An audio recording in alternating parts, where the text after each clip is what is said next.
Hello student, आपका science think academy में स्वागत है। आज का हमारा विषय है कक्षा 10 विज्ञान। आज विज्ञान के तीनों पार्ट यानी रसायन विज्ञान, भौतिक विज्ञान और विज्ञान से संबंधित चर्चा करेंगे, जिसके अंतर्गत वन लाइनर क्वेश्चन यहाँ पे बताए जाएंगे जो एग्ज़ाम के लिहाज से बहुत इंपॉर्टेंट है।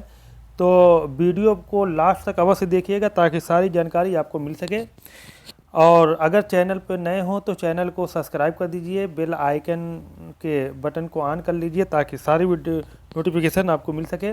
चलिए टाइम ना वेस्ट करते हुए हम शुरुआत करते हैं। सबसे पहले इसमें जो पार्ट है रसायन विज्ञान का, जिसके अंतर्गत रासायनिक अपक्रिया एवं समीकरण पहला पार्ट है। तो इसमें से वन लाइनर क्वेश्चन यहाँ पे दिए गए हैं। तो चलिए पहला जो क्वेश्चन है कि लेड नाइट्रेट का रासायनिक सूत्र क्या है, 2023 में पूछे गए हैं। ये PbNO3 का होल ट्वाइस ये सूत्र है। अगला है कार्बन की वायु में जलाने पर कार्बन डाइऑक्साइड गैस बनता है, किस अपक्रिया का उदाहरण है। तो ये संयोजन अपक्रिया का उदाहरण है, ये भी 2023 में पूछे गए हैं। अगला है जिंक चूर्ण पर तनु सल्फ्यूरिक अम्ल की अपक्रिया से कौन सी गैस निकलती है। तो जिंक पर अगर अम्ल डाला जाए तो उसमें हाइड्रोजन गैस निकलेगी, ये तो नियम ही है। तो यहाँ पे जिंक है, सल्फ्यूरिक अम्ल डाले गए हैं, जिंक सल्फेट बन रहा है, हाइड्रोजन गैस निकल रही है। ये विस्थापन अपक्रिया के अंतर्गत आते हैं और ये हाइड्रोजन गैस भी निकल रही है। इसका ये रिएक्शन भी दिया हुआ है। अगला क्वेश्चन है कि कौन सी गैस को ताजे तेल के नमूने के लंबे समय तक परिरक्षित या भंडारण के लिए उपयोगी किया जा सकता है। तो वो जो है हीलियम और नाइट्रोजन है। ये हीलियम और नाइट्रोजन अक्रिय गैस हैं जो किसी से रिएक्शन नहीं करते, इसलिए इसको हम भर देते हैं। और ये जो कचरी और चिप्स की जो पैकेट है उसमें भी नाइट्रोजन गैस भरी रहती है। अगला क्वेश्चन है मैग्नीशियम धातु वायु में जलना किस प्रकार की क्रिया है। तो ये रासायनिक अपक्रिया है। अगला है कार्बन मोनोऑक्साइड की क्लोरीन के साथ अपक्रिया द्वारा कार्बोनिल क्लोराइड का बनना किस प्रकार की अपक्रिया है। तो ये भी क्या है, संयोजन अपक्रिया है, मतलब कॉम्बिनेशन रिएक्शन है। अगला है नाइट्रोजन ऑक्सीजन को गर्म किया जाता है, नाइट्रोजन मोनोऑक्साइड बनता है, कौन सी अपक्रिया है। ये ऊष्माशोषी अपक्रिया है। ऊष्माशोषी ऊष्माक्षेपी, ये दोनों आप लोग देख लीजिएगा, ये परिभाषा में भी पूछे जाते हैं। अगला है आयरन ऑक्साइड को एल्यूमिना के साथ गर्म किया गया, तो एल्यूमिनियम ऑक्साइड के तो एल्यूमिना बना और आयरन ये बाहर निकल गया। तो ये क्या है, विस्थापन अपक्रिया है, क्योंकि यहाँ से आयरन विस्थापित हो रहा है। अगला है आयरन प्लस पानी के साथ रिएक्शन कराया गया है जिसमें आयरन ऑक्साइड बन रहा है, हाइड्रोजन बन रहा है। किस प्रकार ये समीकरण में जल का कार्य क्या कर रहा है। तो जल जो है ये उपचायक मतलब ऑक्सीकरण का कार्य कर रहा है। अगला है इसी में पार्ट 2 अम्ल, क्षार तथा लवण, इससे भी बहुत सवाल पूछे जाते हैं। तो शुद्ध जल का pH मान कितना है। तो 7 है। तो देखिए 2023 में पूछे गए हैं। नींबू में कौन सा अम्ल पाया जाता है। तो सिट्रिक अम्ल पाए जाते हैं। सल्फ्यूरिक अम्ल में अम्लीय हाइड्रोजन परमाणुओं की संख्या कितनी होती है। तो 2 होती है सल्फ्यूरिक अम्ल, क्योंकि H2SO4 होते हैं ना, H2SO4 2 निकाल लेंगे। क्षारक के साथ हल्दी का रंग कैसा होता है। तो भूरा लाल होता है। क्षार में हल्दी मिला दिया जाए तो भूरा लाल हो जाएगा। क्षारीय विलयन का pH मान कितना होता है। तो 7 से अधिक होता है ना। अगर pH मान 7 से अधिक है तो क्षारीय है, 7 से कम है तो अम्लीय है, और pH = 7 है तो उदासीन है। अगला अम्लीय वर्षा के जल का pH मान कितना होता है। तो लगभग 5.2 होता है। याद रखिएगा, ये सब इम्पॉर्टेंट सवाल है। जल की कठोरता हटाने के लिए किसका उपयोग किया जाता है। तो धामन सोडा का उपयोग किया जाता है, मतलब जिसको हम सोडियम कार्बोनेट कह सकते हैं। अगला है क्षारीय विलयन में फिनोल्फ्थीन सूचक का रंग कैसा होता है। तो लाल होता है। क्षारीय विलयन में फिनोल्फ्थीन एक सूचक है, इसका रंग लाल होता है। अगला क्वेश्चन है सल्फर डाई ऑक्साइड का जलीय विलयन कैसा होगा। तो वो अम्लीय होगा। कैसा होगा, अम्लीय होगा। कपड़े धोने के साबुन का रासायनिक सूत्र क्या है। तो सोडियम कार्बोनेट Na2CO3 × 10H2O। अब तीसरा पार्ट है धातु तथा अधातु, इससे भी सवाल पूछे जाएंगे। तो सामान्य तापक्रम तथा दाब में द्रव के रूप में पाई जाने वाली अधातु कौन सी होती है। तो ये ब्रोमीन होती है। ब्रोमीन क्या है, सामान्य ताप पर ये ब्रोमीन जो है ये एक तरह के अधातु है जो रूम टेम्परेचर नापने के लिए थर्मामीटर में भरे होते हैं। एंटीमनी क्या है।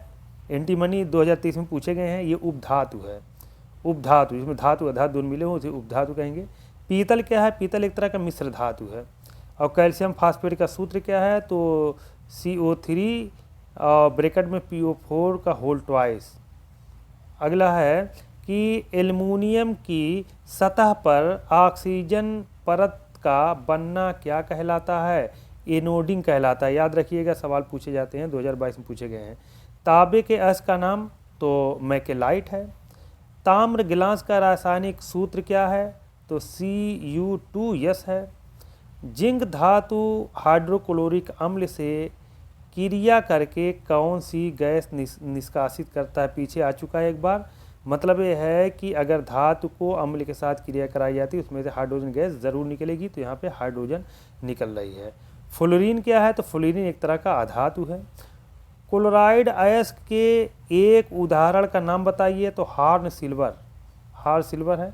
चौथा पार्ट है कार्बन तथा उनके उपयोग। इसमें से एक नंबर के सवाल पूछे जाएंगे और ये बहुविकल्पी भी इसी में से बनेगा। अगर वीडियो पसंद आ रहा तो इसको लाइक कर दीजिए और लोगों को शेयर कर दीजिए ताकि सबका भला हो सके। चलिए अगला क्वेश्चन, एसिटिक अम्ल का आईयूपीएसी नेम क्या होता है? 2023 में पूछे गए हैं। तो एसिटिक अम्ल, तो एसिटिक अम्ल तो ओइक लगेगा तो एथेनोइक अम्ल हो जाएगा, एथेनोइक अम्ल। एथेन का आणविक सूत्र क्या है? C2H6 है। और बकमिंस्टर फ्लोरीन किस धातु का प्रूफ है? तो कार्बन का प्रूफ है। एल्काइन का सामान्य सूत्र क्या है? तो CnH2n-2। इस तरह एल्केन, एल्काइन, एल्कीन का सूत्र आप लोग देख लीजिएगा। एथिल एल्कोहल का आईयूपीएसी नेम क्या होगा? एल्कोहल है तो ऑल लगेगा तो हो जाएगा एथेनॉल, एथेनॉल। ब्यूटेनॉन में क्रियात्मक समूह क्या है? तो ब्यूटेनॉन में क्रियात्मक समूह एक कार्बोनिल समूह है, C डबल बॉन्ड O। और अगला है प्रोपेनल का सूत्र क्या होता है? तो प्रोपेनल का सूत्र जो होता है C4H8O। C2H6 का आईयूपीएसी नेम क्या है? तो ये एथेन है। तेलों को पैलेडियम या निकिल आदि के उत्प्रेरक की उपस्थिति में हाइड्रोजन से अभिक्रिया कराने पर वसा प्राप्त होती है। यह अभिक्रिया कौन सी है? तो ये अभिक्रिया जो है संकलन अभिक्रिया होती है। एसीटोन का आईयूपीएसी नेम तो प्रोपेनॉन होगा। अगला अब जीव विज्ञान से है जैव प्रक्रम, जो इम्पोर्टेंट चैप्टर है ये। जैव प्रक्रम से संबंधित सवाल, महत्वपूर्ण सवाल यहाँ दिए गए हैं। ये बहुविकल्पी एक नंबर में सवाल पूछे जा सकते हैं। अक्सर ये बहुविकल्पी जो 20 नंबर के OMR पर करने के लिए आते हैं उसे संबंधित है। तो चलिए शुरू करते हैं। विटामिन B5 की कमी से कौन सा रोग? तो चर्मदाह या पेलैग्रा रोग होते हैं, 2022 में पूछे गए हैं। द्वार कोशिकाएं किस में पाई जाती हैं? तो रंध्रों में पाई जाती हैं, जिसको स्टोमेटा कहते हैं। क्लोरोफिल क्या अवशोषित करता है? तो प्रकाश अवशोषित करता है। प्रत्येक जबड़े में अग्रचौड़क की संख्या कितनी होती है? तो 2 होती है। मनुष्य शिशुओं में दूध की दांत की संख्या कितनी है? तो 20।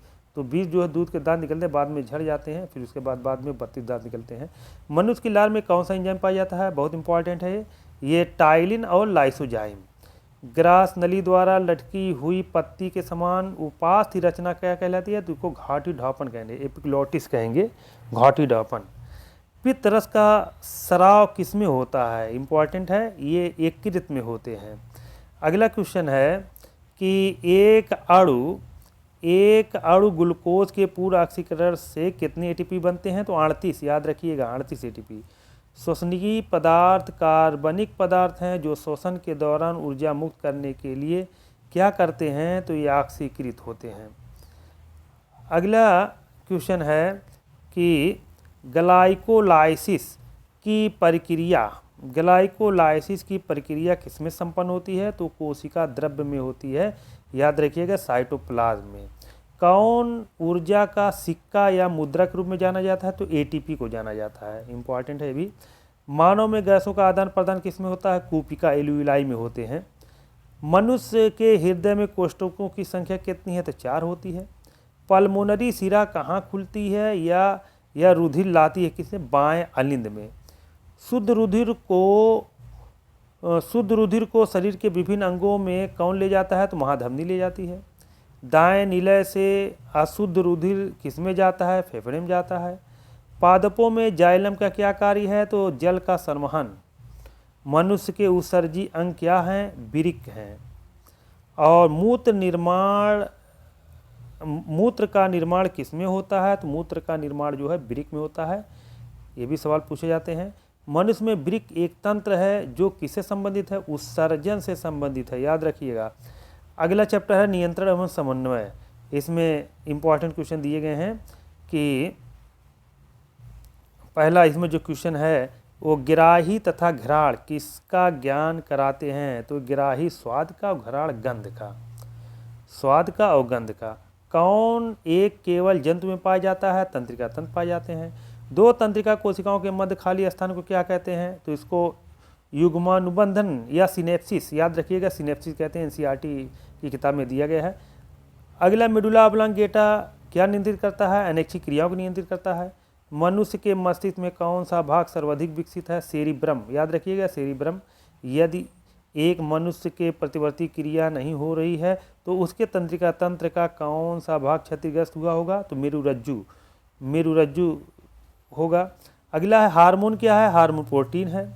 अगला क्वेश्चन है मनुष्य के मस्तिष्क में पाई जाने वाली अंतःस्रावी ग्रंथि कौन सी है? तो पीयूष ग्रंथि है। इंपॉर्टेंट सवाल है।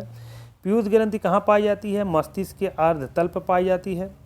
पिट्यूटरी ग्रंथि की पश्चपाली से निकलने वाला हार्मोन कौन सा है? वैसोप्रिन हार्मोन है, याद रखिएगा, इंपॉर्टेंट है। और पिट्यूटरी हार्मोन से स्रावित कौन करता है? तो पिट्यूटरी करता है। पिट्यूटरीन हार्मोन को स्रावित पिट्यूटरी करता है। ऑक्सीटोसिन का स्रावण कहाँ होता है? पिट्यूटरी में, ये भी इंपॉर्टेंट है, याद रखिएगा। मास्टर ग्रंथि किसे कहा जाता है? पीयूष ग्रंथि कहा जाता है, ये भी इंपॉर्टेंट है। मनुष्य में पाई जाने वाली मिश्रित ग्रंथि कौन सी है? तो अग्नाशय ग्रंथि को मिश्रित ग्रंथि कही जाती है, इंपॉर्टेंट, याद रखिएगा इसको। कैल्शियम तथा फास्फोरस के उपापचय के नियंत्रण हेतु कौन सा हार्मोन स्रावित होता है? तो पैराथायरॉयड स्रावित होता है। अगला है नर जनन अंग से संबंधित ग्रंथि कौन सी है? तो प्रोस्टेट ग्रंथि है।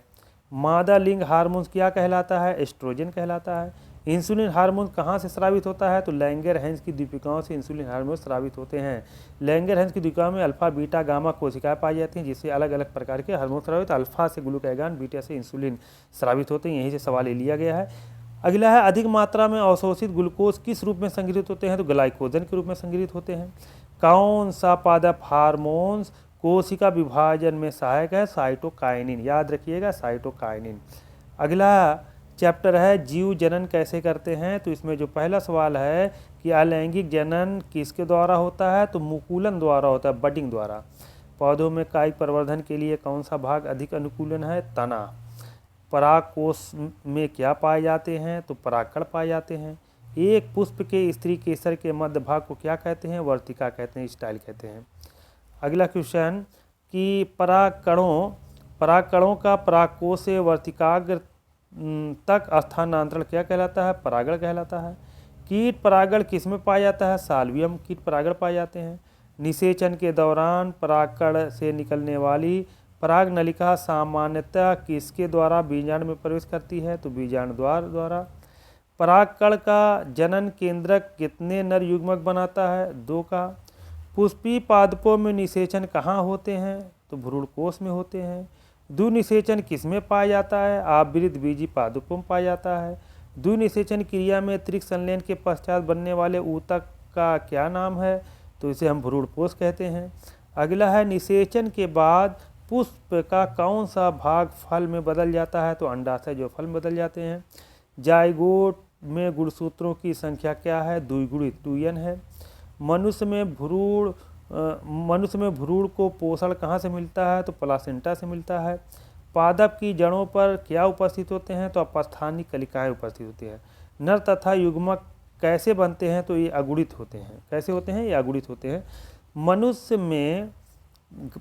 मनुष्य में भ्रूण परिवर्धन किसमें पाया जाता है? तो गर्भाशय में पाए जाते हैं।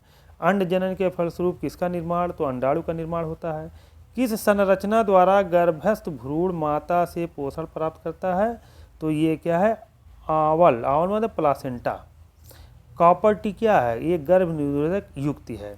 अगला है आनुवांशिकता। आनुवंशिकता से है कि आनुवंशिकता के प्रयोग के लिए मेंडल ने कौन से पादप का उपयोग किया था? मटर के। आसान सवाल है। मटर के लंबे पौधों का क्रॉस बौने पौधों से कराने पर प्रथम पीढ़ी में लंबे मटर के पादप प्राप्त होते हैं। द्वितीय पीढ़ी में कौन से प्राप्त होंगे? तो लंबे तथा बौने होंगे। उद्यान मटर अप्रभावी लक्षण कौन सा है? झुर्रीदार बीज है। विपरीत लक्षणों के जोड़ों के क्या कहते हैं? एलील, एलीलोमॉर्फ या एलील कहते हैं। इसको युग्म विकल्प भी कह देते हैं। एक संकर क्रॉस का जीन प्रारूप अनुपात क्या है? तो 1:2:1 के अनुपात में ये जाने जाते हैं। अगला है गुलाबी रंग के दो पुष्पों के बीच संकरण कराए जाने पर एक लाल, दो गुलाबी, एक सफ़ेद रंग संतति उत्पत्ति हुई। इस संकरण का क्या स्वरूप होगा? तो ये जो है अपूर्ण प्रभाविता के नियम के अंतर्गत आते हैं, जो मेरेलिस जलापा या गुलाबास के पौधे पर किए जाते हैं। कौन सा जीन प्रारूप शुद्ध गोल बीजों को प्रकट करता है? Capital R. मेंडल के अनुसार मटर के शुद्ध लंबे बौने का जीन प्रारूप क्या है? Capital T.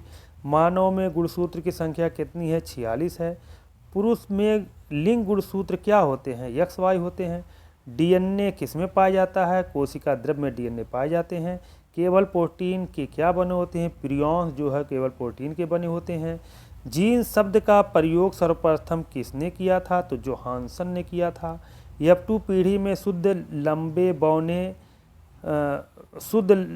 पौधे से छोटे पौधे का अनुपात क्या है? 1:1 है। एक लंबे टीटी तथा छोटे स्मॉल टीटी के पादपों के बीच संकरण कराने पर परिणामस्वरूप संतति में सभी लंबे पौधे कैपिटल टी प्राप्त हुए। तो ये लंबापन एक प्रभावी लक्षण कहलाएगा। युग्मक बनते समय जीन के जोड़े में से एक जीन युग्म में प्रवेश करता है। ये सिद्धांत किसका है? ये पृथक्करण के नियम का सिद्धांत है। पृथक्करण का नियम किसने प्रस्तुत किया? तो ग्रेगर जॉन मेंडल ने किया था। मटर के बीजों का गोल आकार, पीला रंग दोनों क्यों होते हैं? तो प्रभावी लक्षण के कारण होते हैं। अगला है मटर का पादप किस प्रकार का पौधा है? तो एक वर्षीय है। मेंडल ने मटर के पादप के कितने विपर्यासी लक्षणों का अध्ययन किया? तो 7। अब देखिए अब जो है ये फिजिक्स से आ गए। प्रकाश परावर्तन तथा अपवर्तन, इससे भी एक नंबर के सवाल या बहुपदी के सवाल बनेंगे। अगर इसको आप देख लेते हैं 20 नंबर समझ लीजिए आपका एकदम पक्का है। चलिए पहला सवाल है, परावर्तन कोण सदैव किसके बराबर होते हैं? तो आपतन कोण के बराबर होते हैं। प्रकाश परावर्तन सदैव किसके लिए सत्य होता है? तो दर्पण के लिए सत्य। 2023 में पूछे गए हैं। समतल दर्पण की फोकस दूरी कितनी होती है? तो अनंत होती है। यदि किसी गोली दर्पण तथा लेंस की फोकस दूरियां -25 सेंटीमीटर हो तो संभवतः दर्पण तथा लेंस की प्रकृति कैसी होगी? अवतल होगी। वक्रता त्रिज्या का मात्रक मीटर या सेंटीमीटर है। किसी दर्पण द्वारा वस्तु का आवर्धित प्रतिबिंब बन सकता है? अवतल दर्पण द्वारा। ये 2023 में पूछे गए हैं। अगला क्वेश्चन है कि वाहन के पार्श्व मतलब साइड में पश्च दृश्य दर्पण किस प्रकृति का उदाहरण है? किस प्रकृति? ये उत्तल दर्पण है। उत्तल दर्पण 3/2 अपवर्तनांक वाले कांच के प्रकाश की चाल कितनी है? 2 × 10⁸ मीटर पर सेकेंड। किसी वस्तु का आभासी सीधा छोटा प्रतिबिंब किसके द्वारा? अवतल लेंस के द्वारा। किस लेंस का उपयोग प्रकाशीय केंद्रों में किया जाता है? उत्तल लेंस का उपयोग। अब आइए अगला पाठ का नाम है मानव नेत्र तथा रंग बिरंगियां संसार। तो मानव नेत्र के किस भाग पर वस्तु का प्रतिबिंब बनता है? रेटिना पर। रेटिना पर वस्तु का प्रतिबिंब बनेगा। आँख में प्रवेश करने वाले प्रकाश की मात्रा को नेत्र का कौन सा भाग नियंत्रित करता है? तो ये पुतली। 2023 में पूछे गए हैं। हम डिस्क्राइब न करते हुए जल्दी जल्दी चलते हैं ताकि वीडियो लंबी ना हो। चलिए अगला क्वेश्चन, स्वस्थ नेत्र के लिए दूर बिंदु कहाँ स्थित होता है? आनंद पर होते हैं। निकट दृष्टि दोष से पीड़ित व्यक्ति का दूर बिंदु कहाँ स्थित होता है? आनंद से कम दूरी पर। निकट दृष्टि दोष से पीड़ित व्यक्ति को दोष दूर करने के लिए किस लेंस का उपयोग करना चाहिए? अवतल लेंस का। दूर दृष्टि दोष के कारण प्रतिबिंब कहाँ बनता है? रेटिना के पीछे बनते हैं। अगला, श्वेत प्रकाश को फ्रिज में से गुजारने के पश्चात सर्वाधिक विचलन किसका होता है? यदि 2023 और 22 दोनों पूछे गए हैं। ये होता है बैगनी रंग का, याद रखिएगा बैगनी रंग का।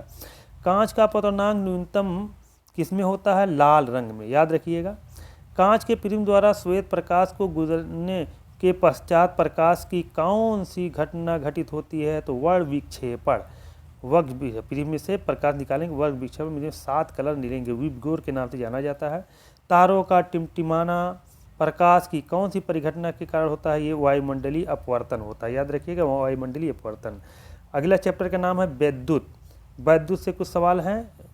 तो प्रोटॉन पर विद्युत आवेश की मात्रा कितनी होती है? तो 1/6 × 10⁻⁻⁰ कूलाम, याद रखिएगा। एम्पियर सेकंड किसका मात्रक है? यह आवेश का मात्रक है। किसी चालक तार में विद्युत आवेश के प्रवाह की दर को क्या कहा जाता है? वैद्युत धारा कहा जाता है। किसी वैद्युत परिपथ में बहने वाली वैद्युत धारा का मात्रक क्या है? एम्पियर है। विभवांतर का मापन किस यंत्र द्वारा किया जाता है? वोल्टमीटर द्वारा किया जाता है। अगला है ओम के नियमानुसार विभवांतर व धारा के बीच ग्राफ सरल रेखी होता है। प्रतिरोध का मात्रक क्या है? ओम है। ताप बढ़ाने पर किसी चालक के वैद्युत प्रतिरोध में क्या परिवर्तन होता है? बढ़ता है। विद्युत चालक का प्रतिरोध किस कारक पर निर्भर करता है? तो ये आकार पर निर्भर करता है। किस पर? आकार पर। अगला है विद्युत बल्ब के तंतु किस धातु का बना होता है? याद रखिएगा, सवाल पूछे जा सकते हैं। ये टंगस्टन के बने होते हैं, W। विद्युत परिपथ में विद्युत शक्ति का सूत्र क्या है? तो P = I²R। अगला है एक अश्व शक्ति कितने वाट के बराबर होती है? 746 वाट के। किलोवाट घंटा किस भौतिक राशि का मात्रक है? ऊर्जा का मात्रक है। अत्यधिक उच्च प्रतिरोध वाला पदार्थ क्या कहलाता है? प्रतिरोध ही कहलाता है। एमकेएस पद्धति में वैद्युत सामर्थ्य का मात्रक क्या होता है? जूल प्रति सेकंड होता है। अगला क्वेश्चन विद्युत धारा का चुंबकीय प्रभाव चैप्टर से है। तो ये मेरे ख्याल से आखिरी चैप्टर होगा। तो इसमें जो पहला है चुंबकीय क्षेत्र का मात्रक क्या होता है? तो वेबर प्रति मीटर स्क्वायर, याद रखिएगा, इंपॉर्टेंट है। वे कौन सी बल रेखाएं हैं जो परस्पर एक दूसरे को कभी नहीं काटती? तो चुंबकीय बल रेखाएं हैं। धारा की दिशा बदलने पर परिनालिका की ध्रुवता पर क्या प्रभाव पड़ता है? बढ़ जाती है। प्रेरित विद्युत धारा की दिशा किस नियम द्वारा ज्ञात की जाती है? तो फ्लेमिंग के दाएं हाथ के नियम द्वारा। किस विद्युत धारावाही के भीतर चुंबकीय क्षेत्र सभी बिंदुओं पर समान होता है? तो होता है परिनालिका में। अगला है कि किस घरेलू विद्युत परिपथ के कारण विद्युत धारा का मान अत्यधिक बढ़ जाता है? वो है लघुपथन के। फ्यूज किस धातु का बना होता है? तो टिन या शीशे की मिश्र धातु। फ्यूज का गलनांक लगभग कितना? 200 डिग्री सेल्सियस। अब हमारा पर्यावरण, आखिरी चैप्टर हमारा पर्यावरण है। हमारे पर्यावरण से कुछ महत्वपूर्ण सवाल दिए गए हैं जो परीक्षा में पूछे जाते हैं। ये इम्पॉर्टेंट सवाल है, 3-4 सवाल इसमें से ज़रूर पूछे जाएंगे। तो पहला इसमें है कि अजैव निम्नीकृत पदार्थ कौन सा है? तो प्लास्टिक जो है क्या है? अजैव निम्नीकृत पदार्थ है। पारिस्थितिक तंत्र में सौर ऊर्जा का संरक्षण कौन करता है? तो उत्पादक करते हैं। पारिस्थितिक तंत्र में निरंतर किसकी आवश्यकता होती है? ऊर्जा की आवश्यकता होती है। 10% का नियम देने वाले वैज्ञानिक नाम याद रखिएगा, लिंडमैन है। प्राकृतिक पारिस्थितिक तंत्र के अपघटकों में कौन सम्मिलित है? तो जीवाणु और कवक, यही तोड़ते हैं इसको, अपघटन का कार्य करते हैं। अगला है पारिस्थितिक तंत्र में ऊर्जा का प्रवाह कौन सी दिशा होती है? तो एक दिशीय होती है। परितंत्र में कितने प्रतिशत ऊर्जा एक पोषी स्तर से दूसरे पोषी स्तर में प्रवाह करते हैं? इंपॉर्टेंट सवाल है ये 10%, याद रखिएगा 10%। अगला क्वेश्चन कि किस पादप कितने प्रतिशत तथा ऊर्जा को खाद्य ऊर्जा में परिवर्तित करता है? तो 1% ना। पादप कितने प्रतिशत और सौर ऊर्जा को खाद्य में परिवर्तित करता है? तो 1%। हानिकारक ओजोन कहाँ पाई जाती है? तो क्षोभमंडल में पाई जाती है। ओजोन परत पतली या नष्ट कहाँ हुई? यह अंटार्कटिका में हुई, और भविष्य में त्वचा रोग किस कारण बढ़ेंगे? ओजोन परत की क्षति कारण बढ़ेंगे ना। आने वाले समय में जब ओजोन की परत में छेद हो जाएंगे तो अल्ट्रावायलेट किरणें डायरेक्ट पृथ्वी पाएंगी, जिससे हमारे त्वचा पड़ेगी और त्वचा में कैंसर जैसे बीमारी उत्पन्न होंगी। अगला है प्रदूषित वातावरण में सबसे अधिक प्रदूषण किस में पाए जाते हैं? तो तृतीय उपभोक्ता में। घरों के कचरों में क्या पाया जाता है? तो जैव निम्नीकरणीय प्रदूषण पाए जाते हैं। ओजोन की मात्रा में गिरावट का कारण कौन सी गैस है? तो CFC, याद रखिएगा CFC, क्लोरोफ्लोरोकार्बन्स। अगला है इकोसिस्टम। इकोसिस्टम अर्थात पर्यावरण शब्द का प्रयोग सर्वप्रथम किसने दिया था? याद रखिएगा, बहुत इंपॉर्टेंट है, टैंसले ने, AG टैंसले। कौन सा प्रदूषण भारहीन अपशिष्ट है? ये ध्वनि है। पोषण हेतु दूसरे जीवों पर निर्भर कौन करते हैं? विषमपोषी। पारिस्थितिक पिरामिड सबसे पहले किसके द्वारा निर्मित किया गया? एल्टन द्वारा, याद रखिएगा, ये भी इंपॉर्टेंट है, एल्टन द्वारा। वन पारिस्थितिक तंत्र के लिए संख्या का पिरामिड कैसा होगा? सीधा होगा। अगला है, कौन सी एक पराबैंगनी किरणों को पृथ्वी पर आने से रोकती है? तो क्या है? ओजोन परत है। तो इस तरह से ये विज्ञान के पूरे चैप्टर से, पूरे किताब से एक एक नंबर के सवाल या बहुविकल्पी सवाल हमने कंप्लीट कर दिए हैं। अगर ये पसंद आया हो तो इसको लाइक, शेयर, सब्सक्राइब अवश्य करें और दूसरों तक पहुंचाइए ताकि सभी बच्चों का भला हो सके। Thank you.